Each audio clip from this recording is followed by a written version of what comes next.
Hi, everybody. Thank you for listening to the Mental Health Mondays podcast.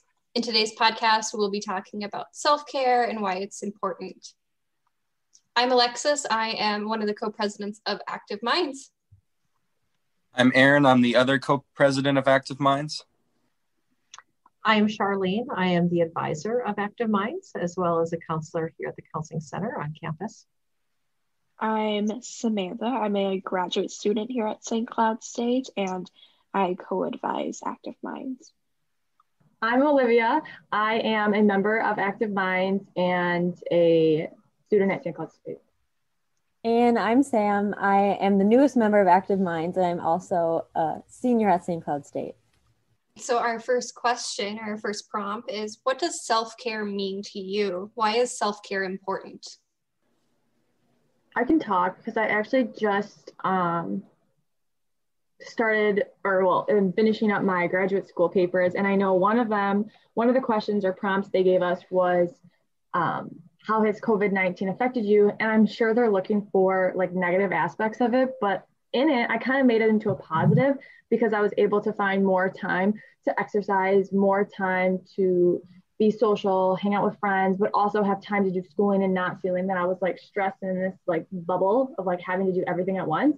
So self-care to me is basically just finding my me time and being able to incorporate my, 30 minutes to an hour of an exercise, going for walks, like going for a run, eating right, being able to take time at the grocery store and actually being able to buy healthy foods rather than something that would be quick, being able to look into new recipes and all that fun stuff. And then also the aspect of like being with people. And obviously right now with COVID, it's a little more hard, but the social interaction I've had with like FaceTimes and being able to communicate with my family more if they're out of state, it's been a lot more beneficial to my mental health. And just finding all that time is all part of a good self-care routine. Yeah, so when I was looking at the prompts yesterday, the first thing I wrote down was alone time.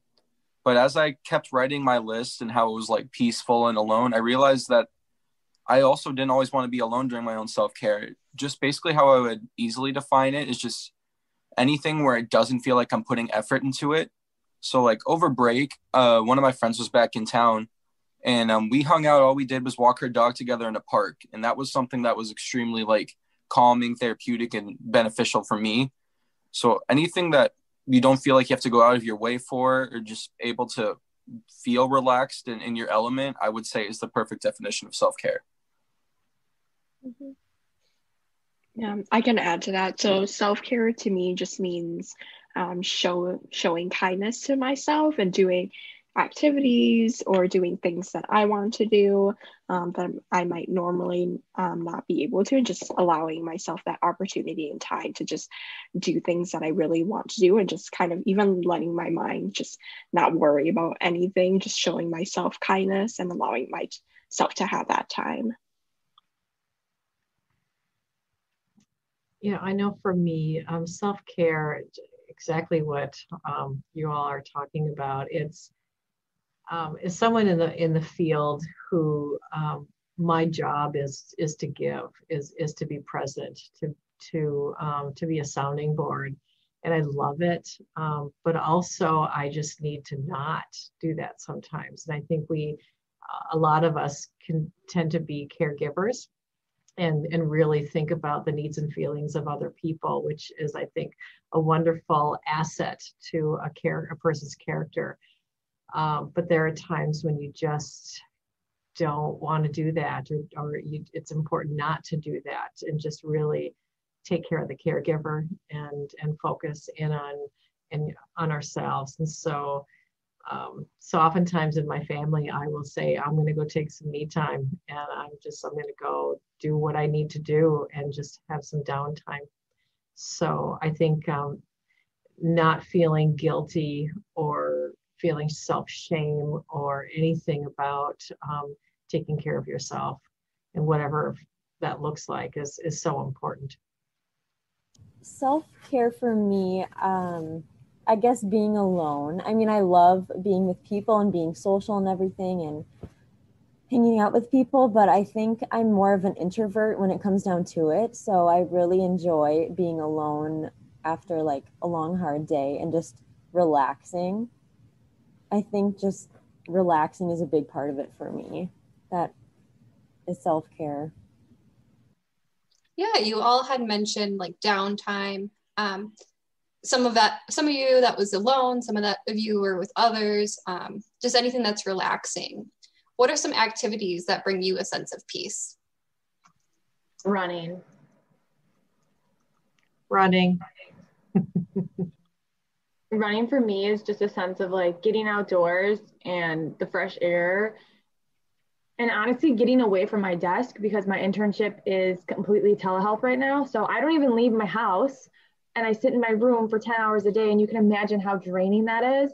And as much as I like the position and the clients are amazing, it is so nice to get up from my desk, put everything away, like put on my shoes, tie on my straps, whatever, and literally just go for a run and not have to worry about anything. I don't bring my phone. I have my watch for safety purposes, but yeah, it's very freeing.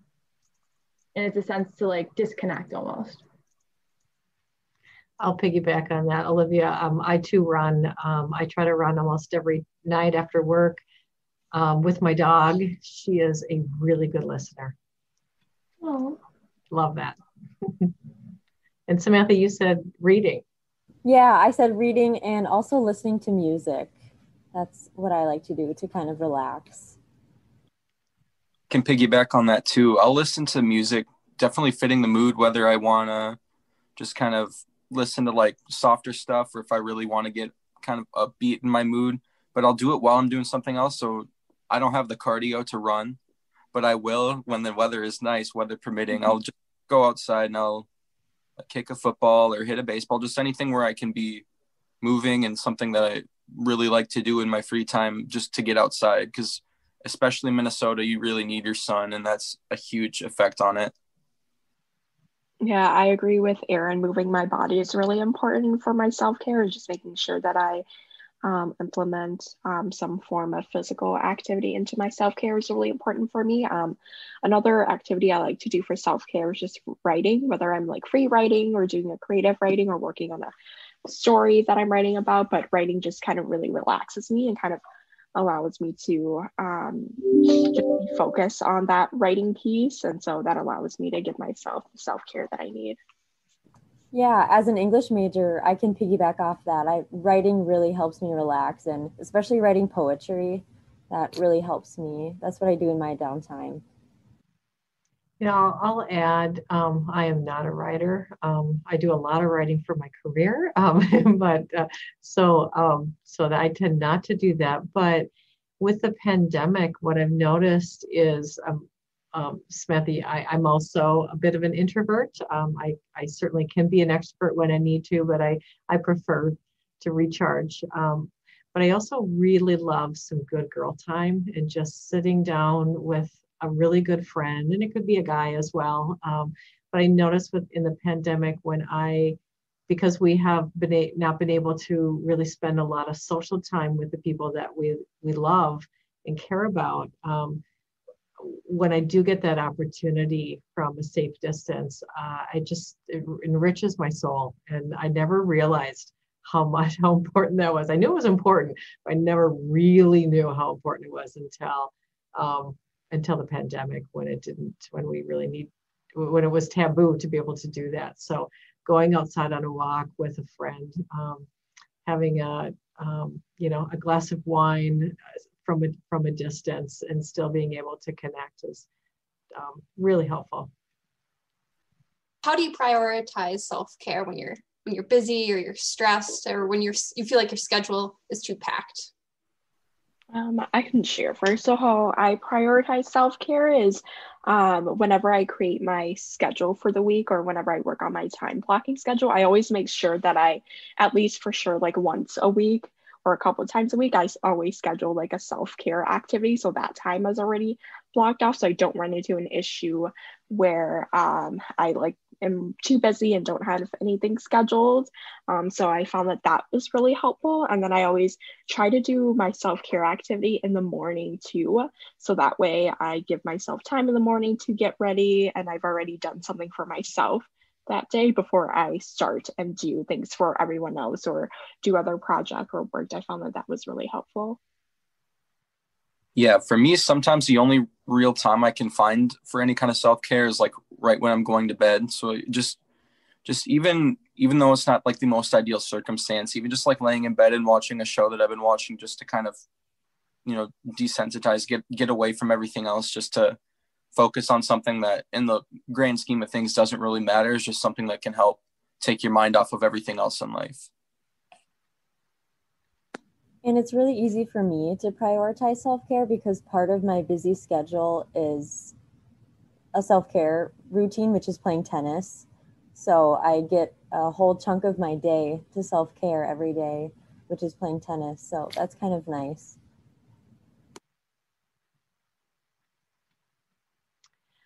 I think about this question, Alexis, in terms of my practice, I oftentimes sit down with my clients and I ask them to kind of do a pie chart about where do you put your time and in terms of percentages. And so when they do that, they oftentimes, one thing that's missing is themselves.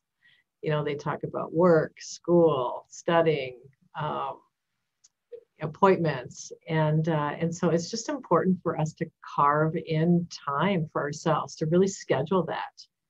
And it doesn't have to be a long time. It doesn't have to be a big deal. It doesn't have to take a lot of time, but just really acknowledging that I'm going to take a breath now. Otherwise, we end up with depression, anxiety, agitation, irritability, and then also we lose focus because we're overwhelmed.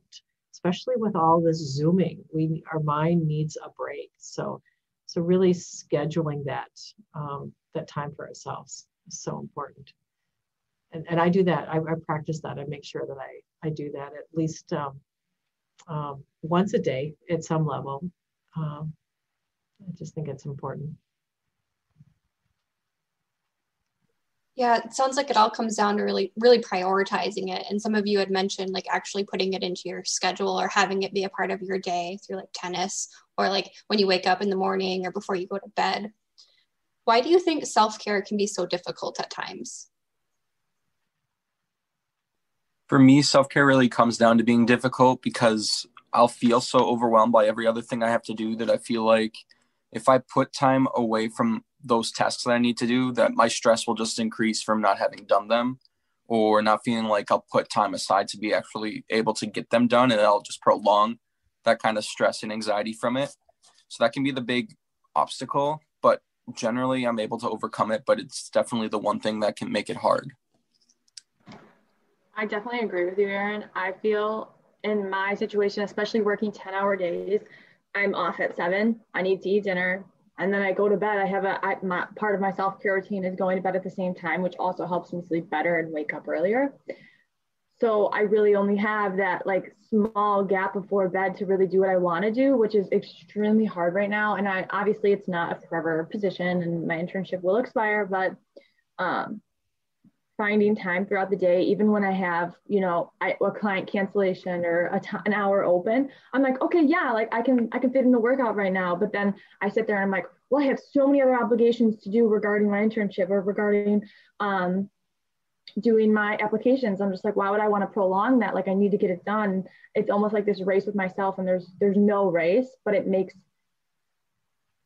me feel guilty in a sense.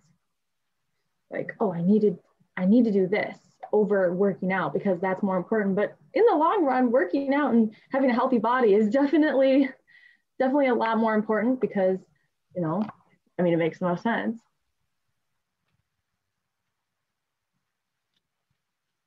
Olivia, I'll piggyback off of that. I think also I just think about back when I was in college. There were times like when I had a lot of exams, it's finals, sometimes I just didn't have the time. And so I want to kind of acknowledge that for students, that sometimes you just don't have the time, and to not feel guilty about it. Because sometimes we do need to put in that extra time for that exam or that paper, and the time frame that you have to work on is really of the essence, and that's showing responsibility. And so sometimes we do have to sacrifice our self-care to get those done, because we're trying to meet a goal. It's then when you're done, that's when you take that time and just take a breath and acknowledge your effort, and then really focus on yourself. And self-care is getting, eating a healthy diet, getting good sleep as well. This doesn't have to be exercise or an activity. It's really just being mindful about you are human and you are not a robot, and it's okay to just stop and breathe sometimes. I find it fascinating that there's a sense of guilt when we do self-care, like feeling like we should be doing something more productive. But also when we miss self-care, we feel guilty as well. It's like damned if we do, damned if we don't. Are there changes that you'd like to make to your self-care schedule? And if so, what? I think right now at this point in my life, I can't do much with my self-care routine due to the fact of my hours.